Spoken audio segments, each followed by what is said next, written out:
Sayyidi Al-Habib Taufik bin Abdul Qadir As-Saggaf hafizahullah wa saddada khutah matta'ana Allah bituli umurihi wa bihusni adabihi wa lutfihi Sayyidi Al-Habib Muhammad Anis bin Shihab Al-Habaib Al-Afadil wal ulama al-ajilla wal asatiz al-kiram wa akhusu bidzikri fadilatul Ustaz Salim Afillah min Yogyakarta wa Ustaz Luqmanul Hakim min Pontianak dan para sahabat-sahabat sekalian yang tak dapat saya sebut satu persatu, insyaallah semuanya dimuliakan Allah Subhanahu wa taala. An asila ila qarabati Rasulillah sallallahu alaihi wasallam ahabbu ilayya min an asil ila qarabati. Menyambung silaturahim dengan zuriat Rasulullah sallallahu alaihi wasallam lebih aku sukai daripada menyambung silaturahim dengan keluargaku sendiri. Yang mengatakan kalimat itu adalah seseorang yang dijamin oleh Allah Subhanahu wa taala untuk masuk surga min haitsu syaa, dari pintu mana saja yang dia sukai. Orang yang dijamin masuk surga dari pintu mana saja dia sukai, dia sangat ingin menyambung silaturahim dengan zuriat, keturunan, keluarga, kerabat Rasulullah sallallahu alaihi wasallam. Lalu bagaimana dengan Al-Faqir Abdul Somad? Kedatangan di dalam majelis ini pada hakikatnya sebenarnya hanyalah ingin menyambung silaturahim, disambungkan melalui guru kita semua, sahabat kami, guru kami Fadilatul Habib Muhammad bin Anis bin Shihab dari Lawang. Tapi lalu kemudian diberikan kesempatan yang luar biasa. Jadi kalau ada di antara jamaah melihat kenapa Ustaz Abdul Somad tidak sama seperti yang di YouTube, memang bicara di samping Habib ini seperti kontes dai cilik. Mudah-mudahan Allah SWT memberikan segala kebaikan untuk Al-Faqir dan buat kita semua insyaallah.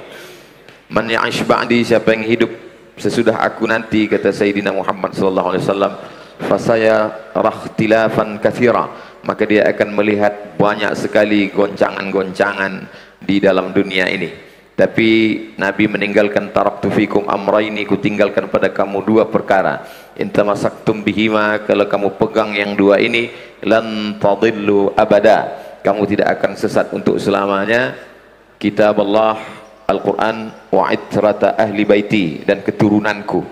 Begitu disebutkan dalam kitab yang disusun oleh Imam Muslim Ibn Al-Hajjaj Al-Qushairi An-Naisaburi, murid dari Imam Muhammad bin Ismail bin Ibrahim bin Al-Mughirah bin Bardizbah Al-Bukhari, yang kita kenal dengan kitab Sahih Muslim. Dijelaskan oleh Imam An-Nawawi dalam penjelasan Sahih Muslim berjudul Al-Minhaj Syarah Sahih Muslim Ibn Al-Hajjaj, mengapa Nabi mengatakan Al-Quran dan keturunanku, litamassukihim bis sunnah, karena di akhir zaman nanti yang paling kuat berpegang teguh dengan sunnah ini adalah ahli baitin Nabi Muhammad sallallahu alaihi wasallam. Jadi kalau kita sudah punya pegangan, abdu alaiha bin nawajiz, gigitlah pakai gigi geraham, karena di akhir zaman airnya amat sangat kencang, ombaknya sangat deras, karangnya tajam. Kalau kita tidak naik ke atas perahu yang kokoh, kita akan terombang-ambing, terpecah, terbingungkan. Allah SWT mengumpamakan iman ini kasyajaratin tayyibah, seperti pohon kayu yang kokoh, akarnya menghunjam ke dalam bumi. Wa far'uha fis sama asluha sabitun, akarnya akar tunggal yang menghunjam ke dalam tanah. Wa far'uha sabitun, sedangkan pucuknya, ujungnya menembus langit. Andai pokok kayu itu sampai pucuknya ke langit dan akarnya ke dalam tanah, sekencang apapun angin akhir zaman, dia tidak akan tercabut, paling-paling patah, namun tercabut tidak. Hari ini umat ini begini lemah, pucuknya tidak sampai ke langit, akarnya tidak sampai ke tanah, dia terombang-ambing, kemana air, ke hulu, ke hilir dia akan ikut. Tanaman yang tidak sampai ke pucuk, ke langit, dan tidak mengakar ke tanah, tanaman itu bernama enceng gondok. Akhirnya umat ini terombang-ambing. Bersyukur sekali para jamaah, sahabat, adik-adik, kakak, abang sekalian yang berada di tengah ahli baitin Nabi Muhammad sallallahu alaihi wasallam, yang kita sebut nama mereka minimal 3 kali, 4 kali, 5 kali, 17 kali sehari semalam. Allahumma salli ala sayyidina Muhammad wa ala ali Sayyidina Muhammad. Allahumma barik ala Muhammad wa ala ali Sayyidina Muhammad. Bukti bahwa Ali Muhammad itu dijaga oleh Allah Subhanahu wa taala, ada wujudnya sampai hari ini. Seandainya tidak ada wujudnya sampai hari ini, mungkin orang berkata-kata, mengapa kita sebut dalam sholat tapi orangnya tidak ada? Mungkin orang akan ragu, mana kebenaran hadis Nabi Muhammad SAW itu? Kenapa disebut Ali Muhammad tapi orangnya tidak ada? Dijaga Allah demikian penjagaan yang luar biasa. Sayyidina wa maulana wa syafi'ina wa zuhrina wa qurrati a'yunina Muhammad sallallahu alaihi wasallam. Lalu kemudian lahirlah seorang anak perempuan yang luar biasa, Sayyidatu Nisa'i Ahlil Jannah, Sayyidatuna Fatimatuz Zahra.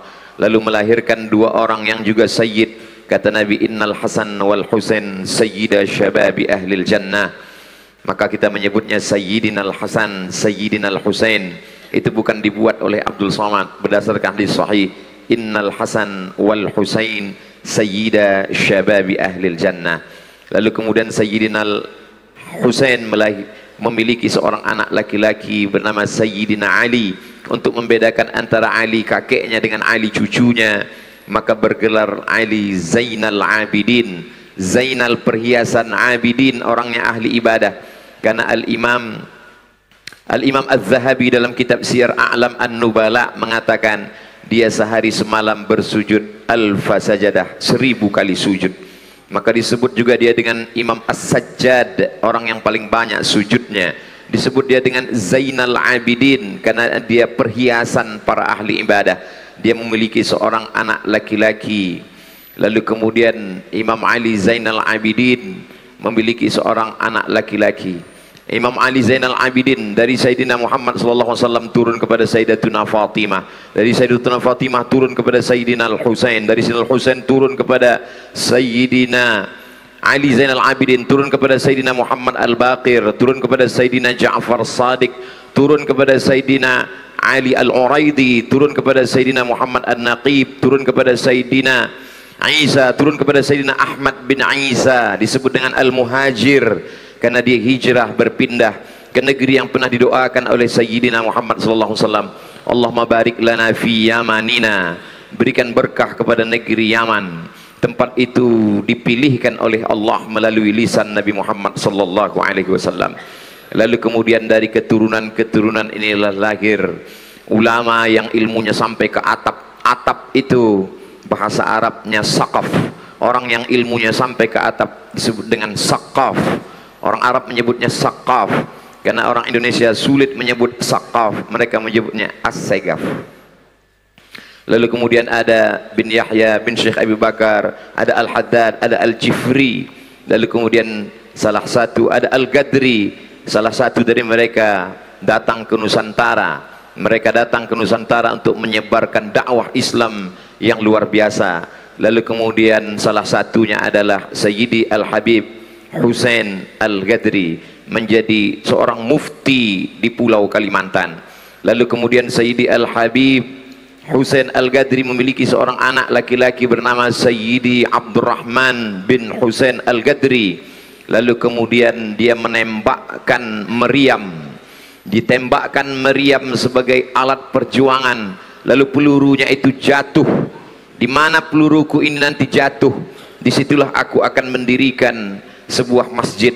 Pelurunya itu jatuh ke tengah hutan, dan di hutan itu banyak sekali jin-jin perempuan. Orang Melayu menyebut jin perempuan itu Pontianak, di sini disebut dengan kuntilanak. Lalu kemudian di kota itulah didirikan semua masjid yang sampai hari ini besar berdiri, dan orang Pontianak itu ada di sini, Ustadz Luqmanul Hakim. Betapa mereka tidak hanya sekedar berdakwah, tapi mereka menegakkan syariat. Mereka mendapatkan kedua-duanya seperti diajarkan oleh kakek mereka dalam doa, Rabbana atina fid dunya hasanah wa fil akhirati hasanah. Fid dunya hasanahnya mereka mendirikan kerajaan. Itulah dia Kesultanan Islam Al-Gadriyah, Al-Qadriyah. Lalu kemudian istananya tegak sampai hari ini, berdiri di tepi sungai Kapuas di Pontianak. Lalu di samping itu ada masjid, masjid yang amat sangat megah, kebanggaan bagi orang Melayu. Dalam satu hembusan nafas mereka berkata, kami punya masjid tapi kami juga punya kerajaan, punya kesultanan. Dan sultan terakhir, Sultan Abdul Hamid, menyerahkan kesultanan itu kepada Presiden Insinyur Soekarno sebagai bukti kecintaan mereka kepada negara kesatuan Republik Indonesia. Para habaib, para zuriat Rasulullah SAW datang ke Nusantara, mengajarkan kepada orang Melayu yang sebelum menyembah pokok kayu, menyembah batu, menyembah hantu, menyembah la ilaha illallah Muhammad Rasulullah SAW. Mereka tidak hanya sekedar mengajarkan berzikir, bersalawat, tapi juga mereka mengajarkan bagaimana mengelola sebuah negara, kerajaan yang besar, yang sultannya sampai puluhan.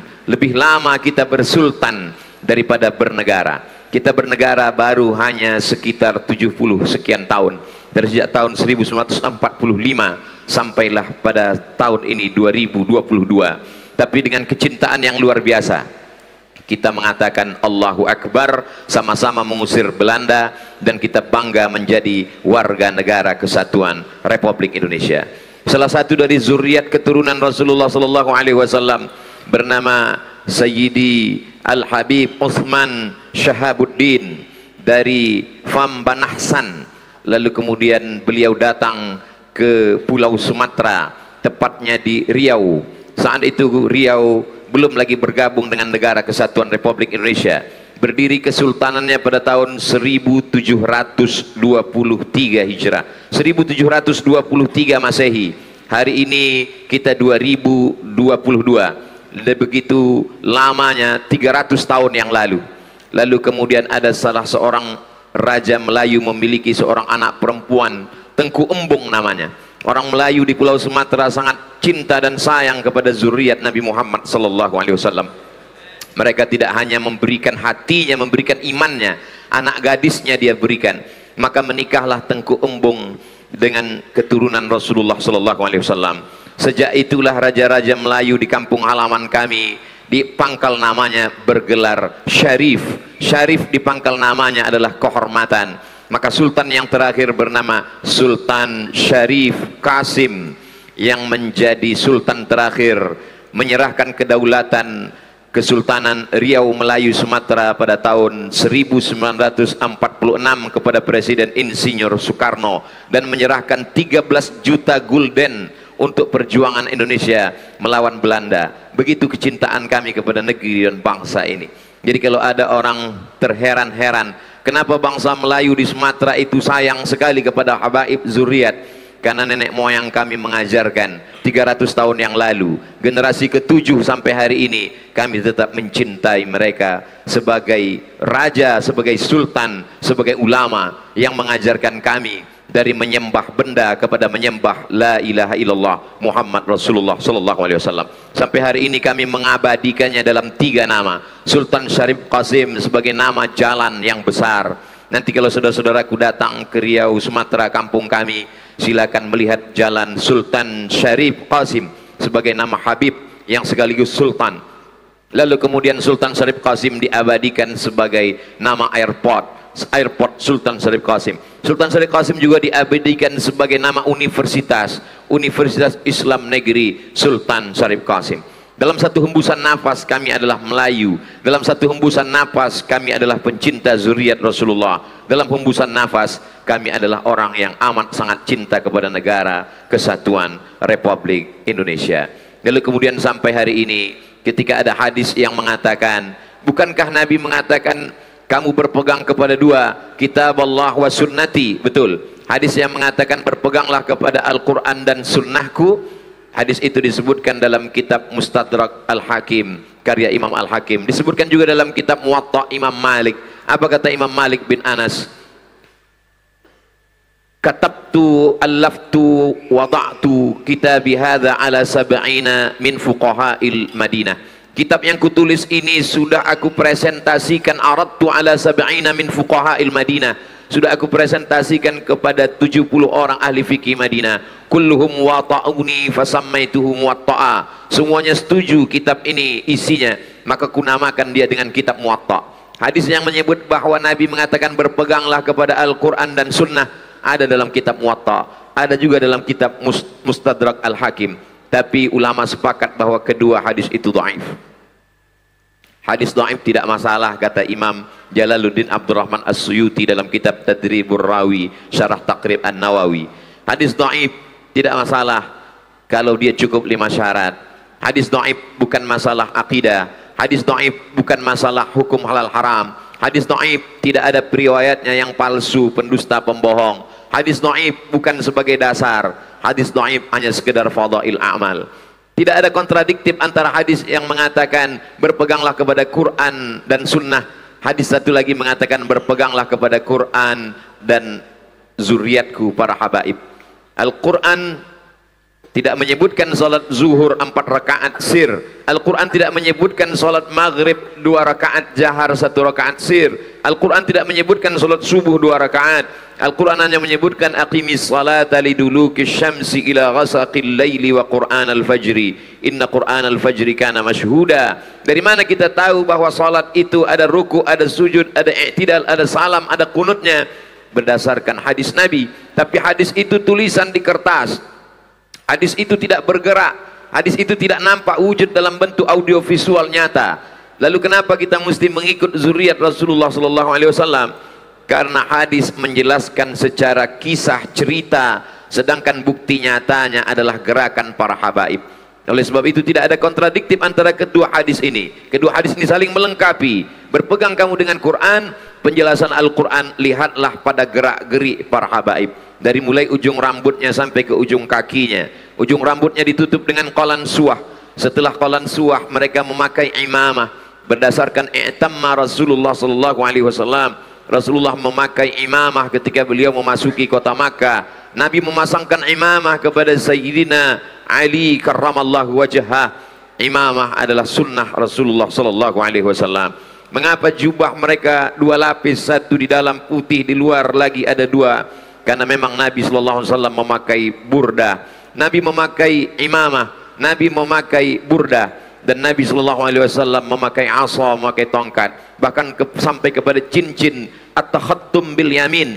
Imam Muslim membuat satu bab khusus dalam Sahih Muslim tentang memakai cincin. Bagaimana mungkin orang berwudu melaksanakan sunnah menggerakkan cincin kalau dia tidak memakainya?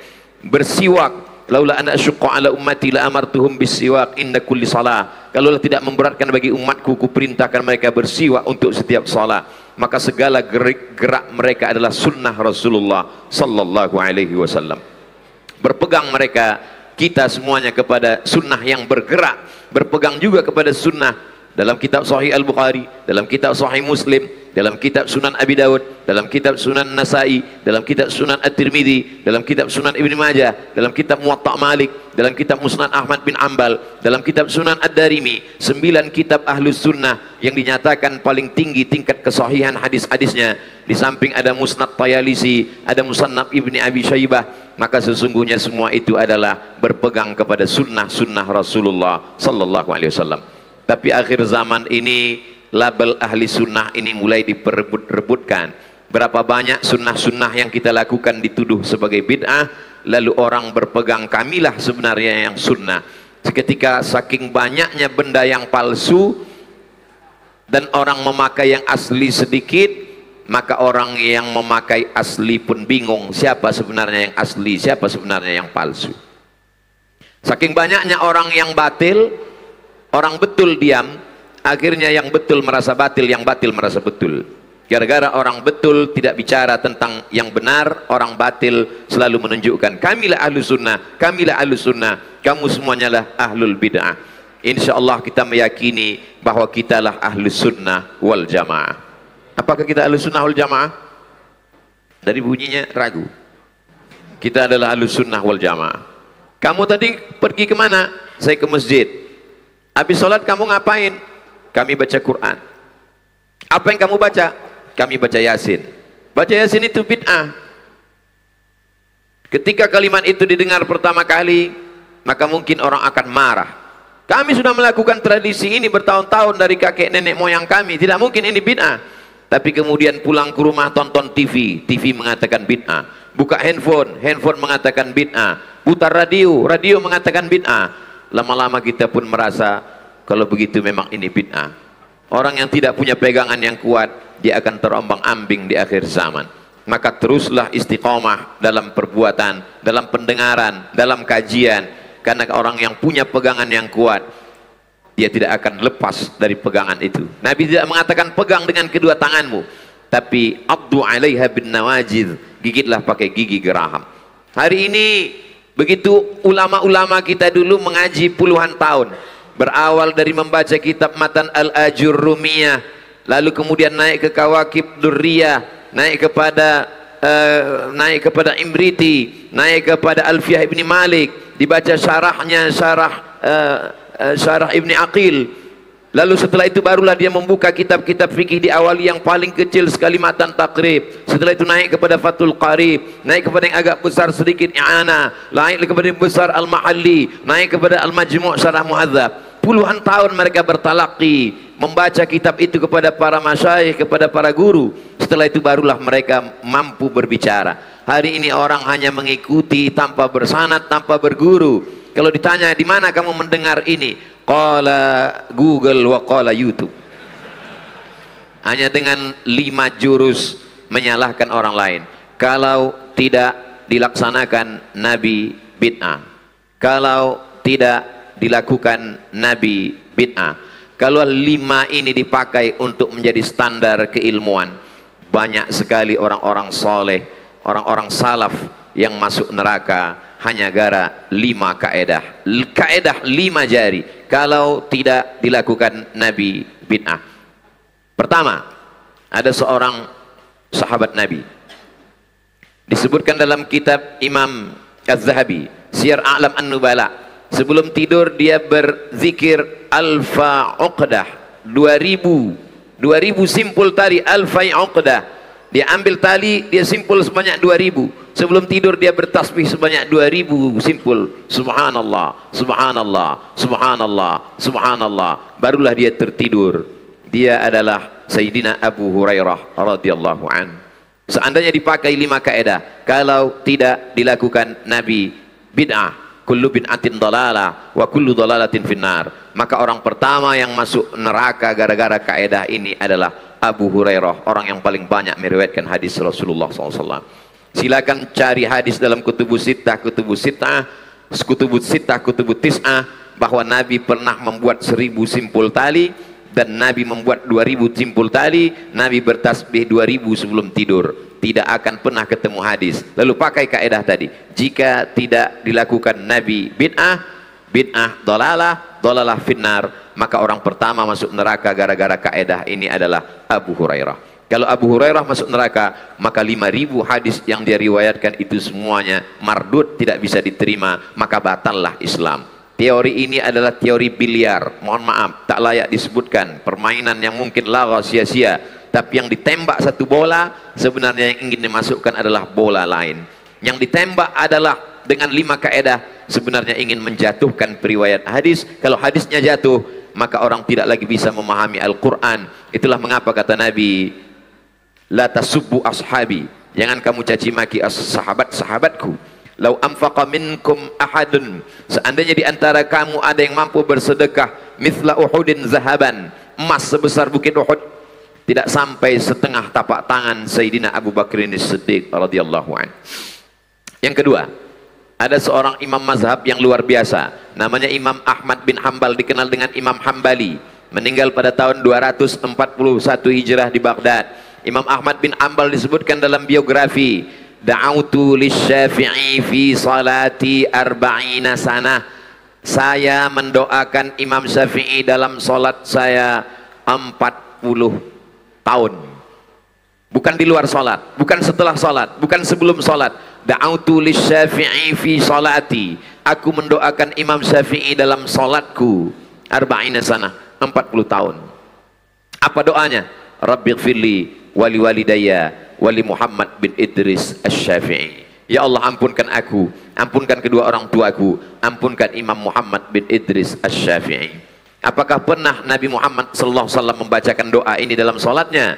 Tidak pernah. Maka kalau dipakai kaedah tadi, jika tidak dilakukan Nabi, bid'ah, maka orang kedua masuk neraka gara-gara kaedah ini adalah satu di antara imam 4 mazhab. Dia adalah Imam Ahmad bin Hambal, masuk neraka gara-gara kaedah 5 jari.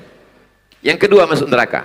Bagi adik-adik yang mencatat, boleh dibuat judul pengajian malam ini, beberapa orang masuk neraka gara-gara kaedah 5 jari.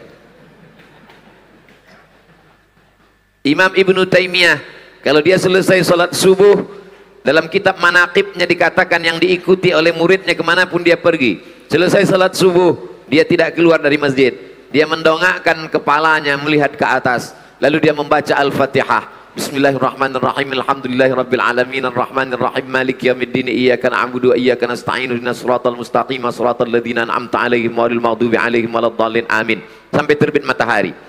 Tidak pernah dilakukan Nabi. Setiap selesai sholat subuh, dia memandang ke atas langit membaca Al-Fatihah sampai terbit matahari. Pakai kaedah, kalau tidak dilakukan Nabi, bid'ah. Berarti Ibnu Taimiyah masuk neraka, karena dia tidak pernah dia melakukan perbuatan yang tak pernah dilakukan Nabi Muhammad sallallahu alaihi wasallam. 4. Ada seorang perempuan. Adik-adik yang bisa mengingat tolong diingat. Mungkin ini akan masuk dalam UAS, ujian akhir semester. Ada seorang perempuan namanya Asma. Dia mengambil qirbah. Qirbah adalah tempat air minum yang terbuat dari kulit kambing. Lalu kemudian dia mengambil qirbah itu, dia simpan. Kenapa dia simpan? Karena bibir qirbah itu pernah dipakai untuk minum Nabi Muhammad sallallahu alaihi wasallam. Setiap kali dia akan minum, dia tuangkan, dia minum. Dan setiap kali anaknya sakit, maka dia ambil air, dia tuangkan, dia minumkan ke anaknya untuk mengambil barokah. Nabi tidak pernah mengajarkan itu. Carilah ayat Quran, hai orang-orang beriman, ambillah tempat minum Nabi. Tak ada. Tidak ada hadis menyebutkan, hai sahabat, ambillah tempat air minumku. Tak ada. Maka pakai 5 kaedah. Kalau tidak dilakukan Nabi bid'ah, maka Asma binti Abu Bakar masuk neraka karena mengambil tempat air minum Nabi dan menuangkan air, meminumkan kepada anaknya littabarruk, untuk mengambil barokah. Berikutnya yang kelima.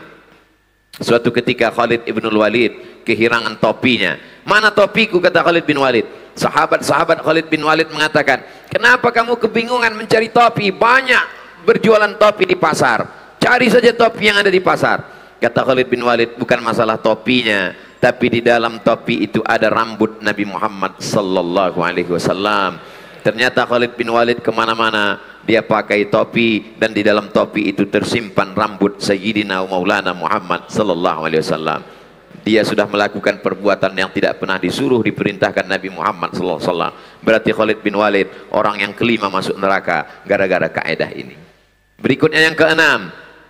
Ketika datang seseorang bertanya, kenapa di Saudi Arabia itu ada doa khatam Quran? Kita setiap selesai khatam Quran membaca doa khatam Quran, tapi bukan di dalam sholat. Kita membaca doa khatam Quran di luar sholat. Selesai membaca Quran, kita punya tradisi membaca dari surat Ad-Duha. La ilaha illallah wallahu akbar. Bismillahirrahmanirrahim. Wad-duha wal-laili idza saja. Kenapa bertakbir sebelum membaca Ad-Duha? Karena sampai-sampai istri Abu Lahab mengejek Nabi Muhammad sallallahu alaihi wasallam. Qad tarakaka syaitanuk. Setanmu sudah meninggalkanmu ya Muhammad sallallahu alaihi wasallam. Setanmu sudah meninggalkanmu. Wadda'aka syaitanuk wa qalaka. Lalu kemudian Allah menurunkan ayat, ma wadda'aka rabbuka wa ma qala. Allah tidak meninggalkanmu wahai Sayyidina wa Maulana Muhammad sallallahu alaihi wasallam. Rasul bertakbir, lalu kemudian Nabi bertanya kepada malaikat Jibril alaihissalam, kenapa engkau lama tidak membawa wahyu wahai Jibril? Kata Jibril, kami tidak memasuki rumah di dalamnya ada al-jarwu. Jarwu artinya anak, bangkai anak anjing. Sampai akhirnya Khawlah dengan batang sapu menarik dari bawah tempat tidur itu, dikeluarkannya. Begitulah Allah Subhanahu wa taala ingin memuliakan Nabi Muhammad sallallahu alaihi wa alihi wa sahbihi wa baraka wasallam. Lalu kemudian apa yang terjadi ketika orang membaca doa khatam Quran? Tidak pernah dilakukan Nabi sallallahu alaihi wasallam. Membaca, menghatamkan Quran bersama dilakukan oleh Sayyidina Anas bin Malik. Karena Anas bin Malik idza khatimal Qur'ana, Anas bin Malik kalau selesai mengkhatamkan Quran, jama'a ahlahu wa auladahu, dikumpulkannya istri dan anak-anaknya, lalu mereka berdoa bersama. Tidak pernah dilakukan Nabi. maka perbuatan ini bid'ah. Kalau dipakai kaedah 5 jari, kalau tidak dilakukan Nabi, bid'ah. Maka Anas bin Malik orang yang keenam masuk neraka gara-gara kaedah yang luar biasa ini. Ini Ustaz Somad ngomongnya sampai jam berapa? Ada tertulis 19.31. Kifayah sini. Saya sebetulnya pura-pura aja nanya, bahan saya udah habis. Biasanya Ustadz Somad kalau ngomong itu kan santai. Kenapa malam ini maraton cepat? Kalau saya santai bahannya hilang, lupa, grogi di samping Habib, makanya gasnya kencang. Datang orang bertanya, bagaimana menghatamkan Al-Quran di dalam Masjidil Haram, Masjid Nabawi yang dilakukan oleh Imam Masjidil Haram? Setiap bulan Ramadan Imam membaca Al-Quran 1 malam 1 juz, ditambah dengan tahajud malam 27. Imam membaca doa khatam Quran di dalam salat tarawih. Tidak ada satu hadis pun yang menyatakan Nabi melakukan, Nabi menyuruh, Nabi memperbuat. Maka perbuatan itu bid'ah. Kalau tidak dilakukan Nabi bid'ah, maka Imam Masjidil Haram dan Imam Masjid Nabawi masuk neraka. Berarti mereka urutan yang ke-7 dan ke-8 masuk neraka karena tidak dilakukan Nabi Muhammad sallallahu alaihi wasallam. Yang ke-9, ketika datang orang bertanya, wahai Syekh, ini ada keluarga saya kerasukan setan, bagaimana cara mengobatinya? Lalu kata Syekh Ibnu Baz, ambillah daun sidir, daun bidara ambil, lalu hancurkan, lumatkan dengan batu, masukkan ke dalam air, bacakan Al-Fatihah, bacakan Qul Huwallah, bacakan Qul A'udzu bil Falaq, bacakan Qul A'udzu birabbin Nas, bacakan pangkal Al-Baqarah, bacakan ayat kursi, bacakan akhir Al-Baqarah. Setelah itu mandikanlah. Itu tidak pernah dilakukan Nabi, tidak pernah disuruh Nabi. Dari mana didapat itu? Gabungan dari beberapa hadis, dari beberapa perbuatan sahabat. Maka kalau dipakai kaedah tadi, kalau tidak dilakukan Nabi bid'ah, berarti Syekh Ibnu Baz masuk neraka juga gara-gara ini. Begitulah kaedah yang berbahaya kalau disampaikan kepada masyarakat. Akar dari radikalisme memandang orang salah, maka berawal dari kaedah yang singkat dan fatal, tidak pernah disebutkan oleh Nabi, tak pernah disebutkan oleh sahabat, tak pernah disebutkan oleh tabi'in, tak pernah disebutkan oleh salafun as-salih. Maka umat ini mesti diselamatkan. Jadi bagaimana cara menyelamatkan 9 orang yang sudah terhukum, terdakwa masuk neraka gara-gara 5 kaedah tadi? Maka kembali kepada Imam Ahlus Sunnah Wal Jamaah. Beliau adalah Imam Muhammad bin Idris Asy-Syafi'i yang meninggal pada tahun 204 Hijrah. Makamnya di Fustat, Kairo, Mesir. Apa kata Imam Syafi'i? Kalau perbuatan itu baik, tidak bertentangan dengan Quran, tidak bertentangan dengan sunnah, tidak bertentangan dengan ijma', tidak bertentangan dengan qiyas, tidak bertentangan dengan pendapat para ulama ahlu sunnah wal jamaah, maka perbuatan itu disebut dengan bid'atu huda, atau disebut juga dengan bid'ah hasanah. Tapi kalau perbuatan itu bertentangan dengan Quran, bertentangan dengan sunnah, bertentangan dengan ijma', bertentangan dengan qiyas, maka perbuatan itu disebut dengan bid'ah dalalah. Itulah yang dijelaskan oleh Imam Syafi'i, dilanjutkan oleh Imam Al-Hafiz Ibnu Hajar Al-Asqalani, dilanjutkan oleh Imam An-Nawawi, dilanjutkan oleh Ibnu Hajar Asqalani, dilanjutkan oleh Imam Jalaluddin Abdurrahman As-Suyuti, sampailah kepada guru-guru kita, sampailah kepada hari ini. Anak-anak kita mesti kita ajarkan, mesti kita kuatkan. Kalau tidak mereka akan hanyut dipukul ombak, dihempas gelombang. Mudah-mudahan kita semua, anak cucu kita selamat dalam bingkai Ahlus Sunnah wal Jamaah insyaallah. Aqulu qouli hadza astaghfirullah li wa lakum wa ufawwidhu amri Allah wa ila sayyidi al-habib Taufik bin Abdul Qadir As-Saggaf. Barakallahu jazakumullah khairan. Satu saat Nabi sallallahu alaihi wasallam berjalan kemudian menuntun Sayyidina Hasan sama Sayyidina Husain. Kemudian ada yang bertanya, ya Rasulullah, Anda cinta kepada keduanya? Maka Nabi menyatakan, man ahabbani wa ahabba hadaini wa abawaihima kana fi jannati yaumal qiyamah. Siapa yang cinta aku, cinta 2 anak ini dan ayah ibunya, yaitu Siti Fatimah dan Sayyidina Ali, maka ada di surga nanti di hari kiamat. Mudah-mudahan insyaallah semuanya kita bersama mereka. sampai di hari kiamat. Amin ya rabbal alamin. Untuk yang mohon doa bagi yang meninggal dunia, mudah-mudahan Allah ampuni segala dosanya. Bagi yang sakit, mudah-mudahan Allah berikan kesehatan, yaitu Nur binti Muhammad Atwi khususnya. Dan bagi yang punya hajat, Allah sampaikan semua hajatnya. Dan mudah-mudahan insyaallah Ustaz Abdul Samad dan rombongan semuanya diberikan panjang umur, sehat walafiat, zahir batin, ala hadin yang salihah, wa ila hadratin Nabi. Al-Fatihah.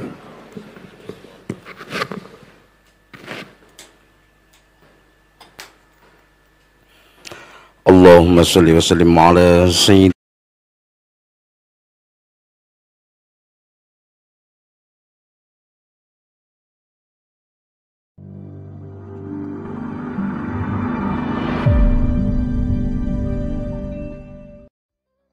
Assalamualaikum warahmatullahi wabarakatuh.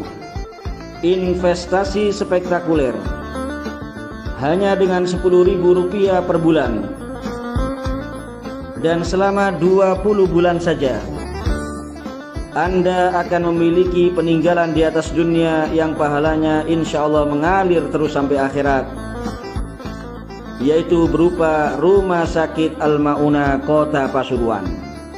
Ayo jangan lewatkan kesempatan emas ini. Kami mencari 300.000 donatur. Jadilah Anda salah satunya. Berat insya Allah menjadi ringan dengan kebersamaan. Bersatu kita mampu. Assalamualaikum warahmatullahi wabarakatuh.